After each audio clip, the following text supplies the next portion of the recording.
My name is Aisha Ibrahim and this is Election Brief. Within the next 30 minutes, we have the latest update from the political scene. We're live on DSTV channel 421, GoTV channel 125, all social media handles and around the world at myjoyonline.com.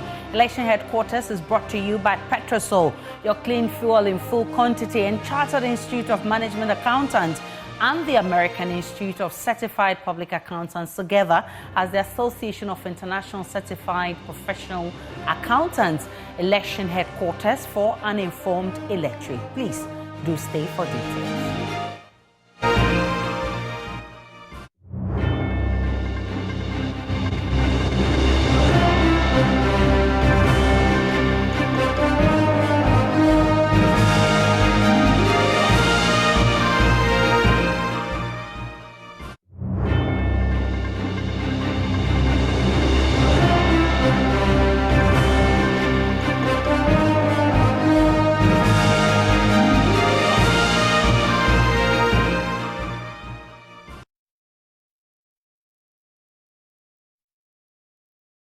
Many thanks for choosing us. Campaign chairman for the New Patriotic Party, Dan Botwe, has refuted claims the party's flag bearer, Dr. Bawumia, is unable to settle on a running mate, leading to party disunity. Since his election as flag bearer in November last year, Dr. Bawumia has been under intense pressure to name a running mate for the 2024 presidential election. But campaign chairman Dan Botwe says there is no contest in the process of selecting a running mate. Nana Boachi has more from the inauguration of the Ashanti Regional MPP campaign team. The New Patriotic Party inaugurated the Ashanti Regional Campaign Team, which will be led by the Regional Party Chairman Bernard Enchibwesiakon. This will also include all sitting members of Parliament, newly elected parliamentary candidates, constituency chairs, and metropolitan, municipal, and district chief executives. The team was inaugurated at a regional delegates conference in Kumasi, where leadership called for unity for the MPP to break the eight. Speaking to Joy News, campaign chairman Dan Botwe said in the event of selecting a running mate, there should not be division. We are not divided at all. There is no sign that we are divided. We have had successful police station elections, successful electoral area elections, successful constituency elections, successful regional elections, successful national elections, successful presidential elections. We are united. We will do it in the right time. We have done it before. 92, 96, 2000, 2008, we did it. So it's not an issue at all. At the appropriate time, the presidential candidate will meet the National Council. We shall have a discussion and we'll name the running mate. And so far as I'm concerned, there is no contest for running mate. Chief of Staff Akusia Frema Oseo Paris says the party will put aside differences to garner votes from the Ashanti region to win the election. The love for the party is so supreme that people were willing yesterday night to put away all differences and rally together and put Ashanti forward and become the biggest contributor to the breaking of the eight. Can the Ashanti region still give you the numbers in 2024? Give us the numbers. And is it possible for you to break the eight? It is possible. Ashanti Regional Chairman Bernard Enchibwesiakon says the MPP will not hand over power to the NDC. We are breaking the eight. We are breaking the eight. They delay us in 2008. They can't stop us. We are united than before. They can't stop us. We are united. We are breaking the eight. We are not going to give it to you. John Dramani Mahama, you are not the option. We are not going to give it to you to spoil the good work Nana Akufo-Addo has done. We are not going to give it to you. We are united. We are united. We love Ghana. We love Ghana. Dr. Bawumia is going to succeed Nana Akufo-Addo. We are breaking the eight. We are breaking the eight. Breaking the eight. Breaking the eight. It's a movement. It's a movement. It's stronger than apartheid. For Joy News, Nana Boachi Dankwa Kumasi. I've been joined by Emmanuel Bright-Kweko with a petition supposedly coming from some executives of the NPP. Emmanuel Bright-Kweko will share the details with us. Emmanuel Bright-Kweko, what is this petition all about?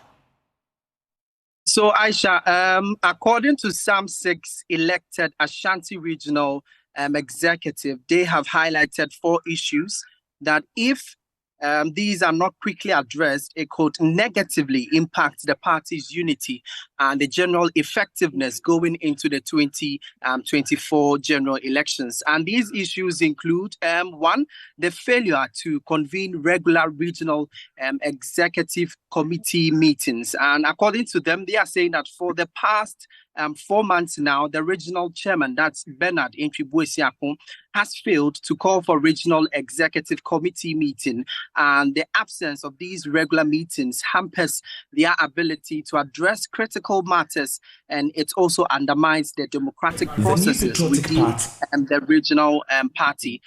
And number 2 is the neglect of regional executive over party issues that need consensus. According to them, they say that the regional chairman has always taken a unilateral decision without involvement of the regional executives on matters bordering governance of the party in the region. According to them, a memo was issued by the General Secretary that was on 16th March 2024, and the regional party, they were supposed to liaise with their respective team leaders to select dates and also venue for the inauguration of these various campaign coordinating teams. But that has since not happened in the region, and it was unilaterally done by the chairman, Bernard Enchibuesiakun, without their involvement or knowledge. And also they are saying that because the chairman failed to engage the regional executives on this formation of the committee, it could actually have some disincentive to the strategies that they have put in place, the planning and also the execution of their campaign activities, leading to some inefficiencies and missed opportunities. They also are saying that the unresolved division among the party could actually, Chairman Wuntumi has not been able to resolve these issues. And they are saying that the regional chairman has not shown any interest at all in resolving the divisions among constituency chairmen. And these unresolved conflicts may not, will actually create an internal strife and also weaken their collective ability to mobilize support and deliver on their party's objectives.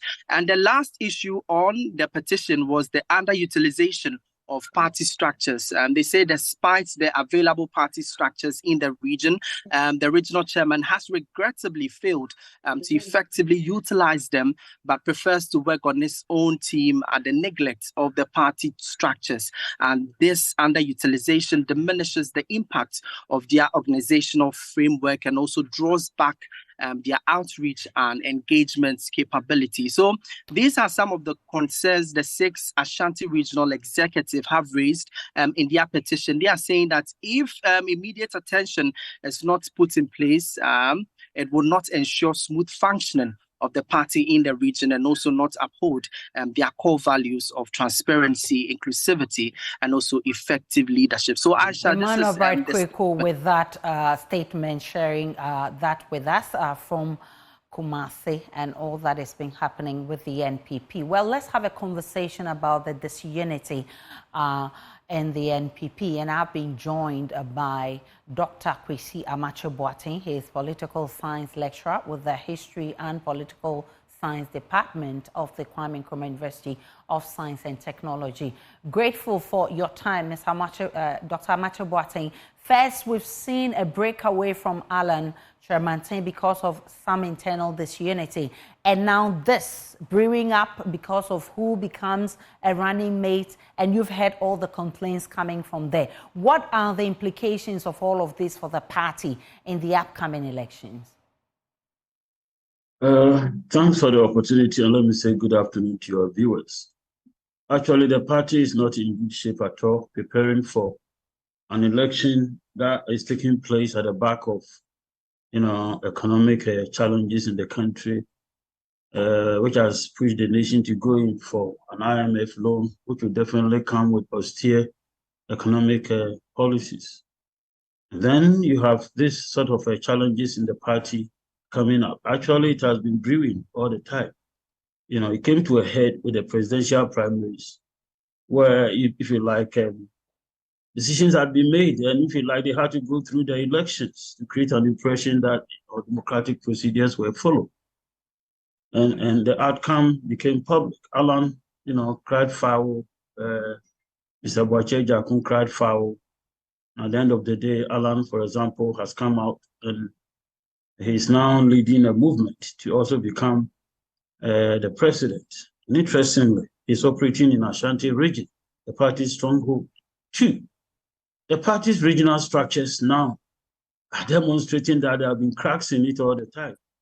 One issue came up long ago. There's this gentleman, Osiche, who was the party's one of the major spokesperson of the party. And, information came out that he has been nicely replaced. People were disaffected by that. Well, they decided to let it go. And eventually, you have 6 of the regional executives coming out with these cases that they have put out against the regional chair. So the indication is that all is not well with the party. There are problems with leadership. And, apart from the national challenge, which took out Alan Chamatin, the region also has been, if you like, trying to, present a unified face. But the problems are there. How is it going to fare for the party? A lot of things are simply not working right. I think with democratic elections, economic matters come first. But then when you have such divisions in your own party and people, strongly come up against, party leadership, definitely it also breaks ranks and it creates disaffection. It leads to apathy. So we have a strong case that, some people are going to remain apathetic, and this might also affect, the turnout when, come December 7th. But let's talk about this running mate issue, which is also part of the reason we're seeing some of these kinds of confusion, if you like. There's been names like Joseph Wusu, who is the first Deputy Speaker of Parliament. There's been names like Matthew Opoku Prempeh, Energy Minister. We've heard names like Eslo Wusu. We've heard Oseche Mensabonso, the former majority leader in Parliament. What are your sources telling you? I mean, where is it pointing at? The whole thing actually seems to be revolving around 2 main individuals, Dr. Matthew Opoku Prempeh and Dr. Aduchum of the Education Ministry. The understanding on the ground is that these are the front runners, and the two, have their strong following here in Ashanti region, and that they're waiting on the national leadership, if you like, to come out with one of them. People believe that, in fact, my sources from the party tell me that, the whole thing is around the 2 gentlemen. Okay, so it's certain that the running mate definitely will come from the Ashanti region. Is that correct? That has been my understanding all the time, given the fact that, generally you have apathy in the Ashanti region. Joy News, your reporters were here some time ago, and people openly on TV, expressed their disappointment and openly, gave us indications that some of them were not going to participate in the elections at all. At that time, when the majority leader himself came to his constituency, we saw what happened. Another too has visited the Ashanti region, and on one occasion he was hooted at. This is simply unheard of, because there were times when Another visited Kumasi, market women laid the path, his path with their clubs for him to walk on. So when it turns around that the same person comes, and then now people are hooting at him, then you can really tell what has happened to the region. And so you have these issues here. But that notwithstanding, we hope that the selection of the running mates, might help ginger some people. This is one reason that, for me, the party will do itself a lot of good to focus on Ashanti region for the running mate. They will also want to counter the alarm factor. Grateful for your time, Dr. Bawumia Boateng. He's a political science lecturer with the Kwame Nkrumah University of Science and Technology. Let's get on to other stories. Participants at a town hall meeting held in Wa have expressed worry over the number of developmental projects that are abandoned by successive governments. According to the president of the Savannah Region Queen Mothers Association, Hajia Dr. Ajara Bukari, a colossal amount of the taxpayers' money is being wasted through projects that are abandoned, a situation which is not helping the speedy development of the country. She is therefore calling on political parties in the country to include in their manifestos a plan to continue with all developmental projects. Joy News' Upper West Regional correspondent Rafiq Salam sat at the town hall meeting and has now come through with this report. The objective of the town hall meeting held by the Community Development Alliance (CDA) in partnership with Star Ghana Foundation is to provide a platform for key stakeholders, especially women, youth, persons with disability, and other marginalized groups in the Upper West and Savannah regions.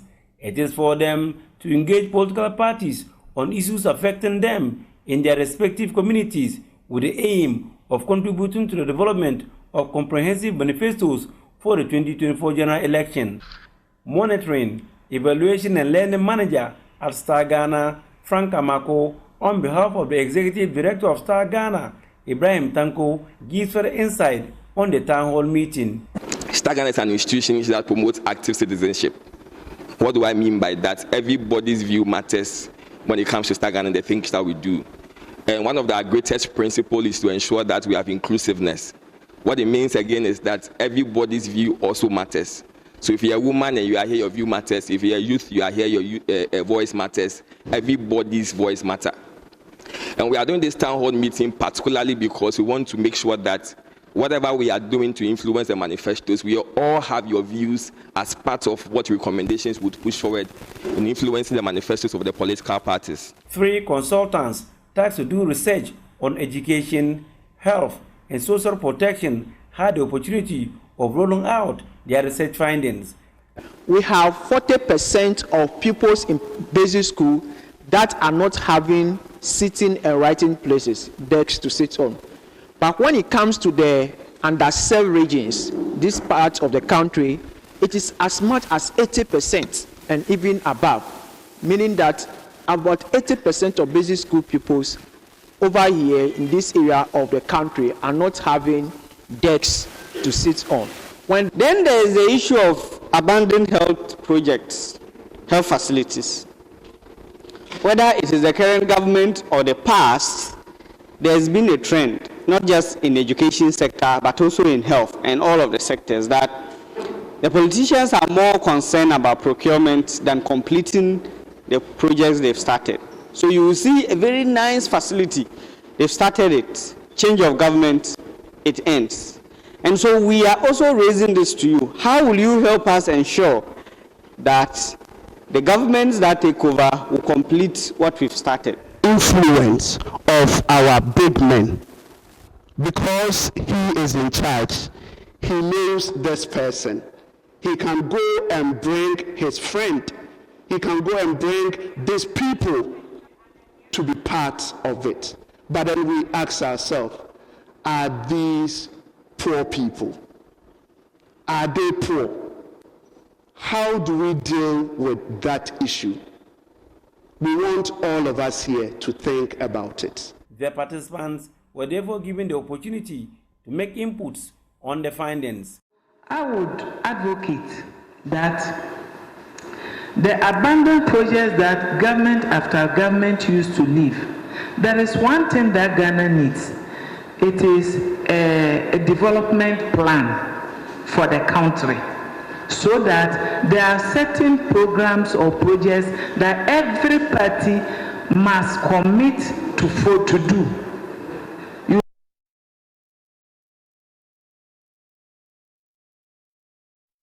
The Electoral Commission has denied the theft of 7 missing biometric verification devices from the EC stores. At a news conference in Accra, addressed by the Deputy Chairperson in charge of operations, Samuel Tete, the EC said no BVDs had been stolen.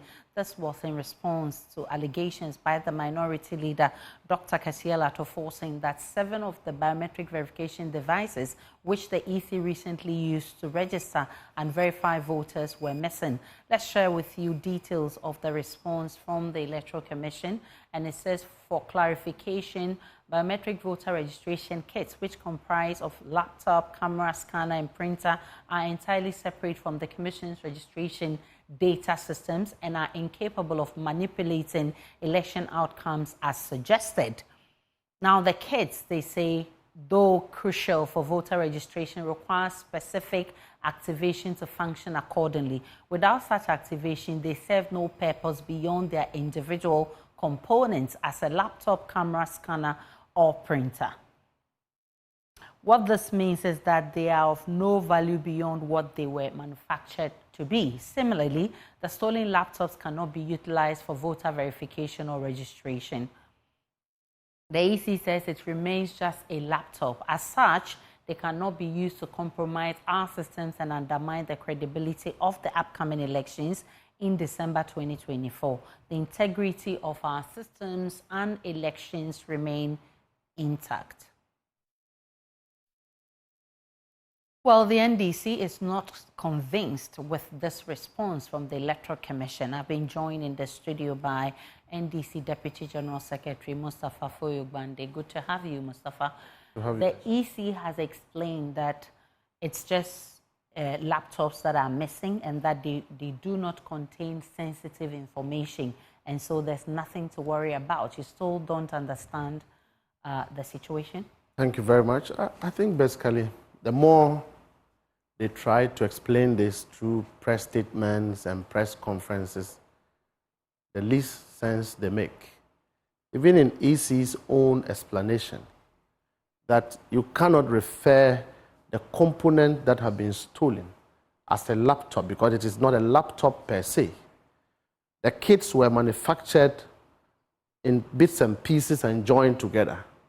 And so what would inform a thief to only go and screw and remove one bit, which is a laptop bit, and leave the rest? To the extent that the EC in its own admission says that you cannot use the machines without activation, makes it even more suspicious. Because the same way that the Electoral Commission has its own stock measures, has its own security measures in place, but yet they claim 5 of them have been stolen. And even that, they said it is not a kit, but it's a laptop. In that same vein, someone within the commission can activate those machines and use them at the blind side of the public. Now, when you run a system and a suspicion of inventory in terms of equipments, you don't use press statements to correct that anomaly. You conduct what we call inventory analysis, if you want to call it an audit. These machines, how do you know the EC did not do this kind of audit you're talking about to come out with this response? If you do an audit of this system, you'll be able to know that each machine was manufactured with a specified serial number. We can use the serial numbers to check, because if you go to the stock of these machines, before you take them out, there is stock certificate that you must sign. When you return a machine, you must sign that you have brought it back. And so if we do an audit, we will know which region took the missing machines with a certain specified serial number. That is the only time that we can be sure that no one can use those machines behind doors, because we are going to do registration.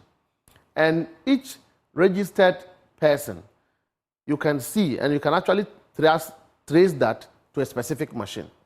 And so when you have the machines and you have their serial numbers, and we are able to identify the stolen ones from the ones that we have in the pool, we can tell that no one can use those machines for any anomaly. But the Electoral Commission is the sole agent that organizes elections. Yes. And they say that they don't have a problem with organizing free, fair, and credible elections. In fact, they've assured the public not to be worried. What's really your that is the danger. Worry? Electoral Commission is not a chopper. It's an institution of law. Whatever the commission does is guided by law.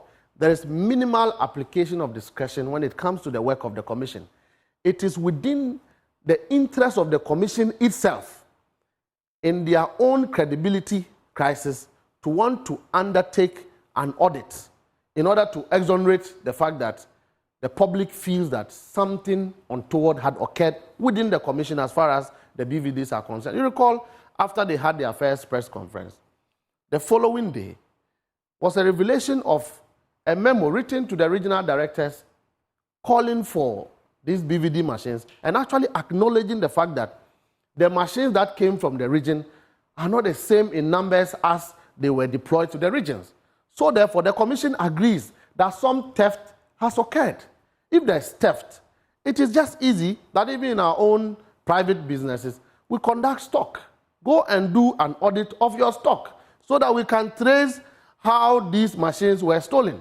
That you now claim that they are not machines, but laptop. How come a thief will not go to Circle to go and steal a laptop, but will go to Electoral Commission, will not steal the whole component, but remove a laptop, and you call that a laptop? So what does the NDC intend to do about this? We are calling on this commission to know that their work is not to be correcting credibility issues with press conferences and press statements.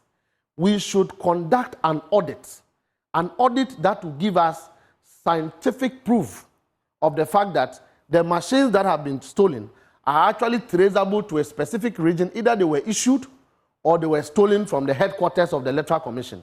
Then we can speak to the issues. Even for them acknowledging that you require activation to use these machines, at the time we know that President Akufo-Addo have deliberately appointed MPP officials onto the commission, and NDC had complained before, and you are aware, the Council of State says that, oh, they didn't do their work, they didn't investigate the individuals to know which party they affiliate to. It even makes it more dangerous that the commission would want to do an audit for all of us to be clear in our mind. Until then, registration, election conducted by this commission in the issues surrounding it is compromised. Well, we'll see how that goes. And of course, you have the opportunity to also present this at IPAC meetings, which they are not even calling for the IPAC meetings recently. They should call for the IPAC meeting. They are not calling for the IPAC. Mustafa Bande is Deputy General Secretary of the NDC. Let's now listen to the voice of the electorate. Today, we are in Kaneshie Market.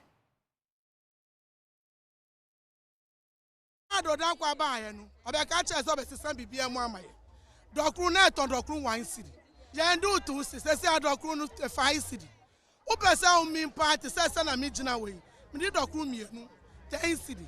Na ma tonchi na mo ahin. Na onu mate no a ene wan dokru we 5 cedi. Un kita 5 cedi on to me didi.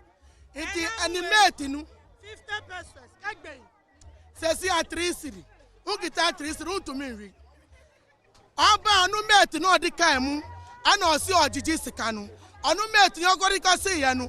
Asisi kana ansu sesi onu bekita sti ya na ebe ani den enti mama na ya yi ni tuchini ya na esi ya so na ahwe no ya penny back no umbra no bekita sti ya ni mai ya penny back no be sister mai ozu utwa kutopo na ucha ngontompo ana munna mucha oba ko fadigasi free ese mimi yanka Bawumia ombra na ya chedia MPP fu o ma abaye no ne nka Bawumia so bankoye na se o mu se NDC mbra NDC yang se ye peyin ba ko betina so no wan ba ye hye obaye dunso na obaye ye oyo so asan babiem enti o mu mienu ne bianka o mu fisu ne nka Alan Cash ombra power na Akufo-Addo betina so kura MPP betina mi fi yanyanu mi kura mi yanyanu kwan etutu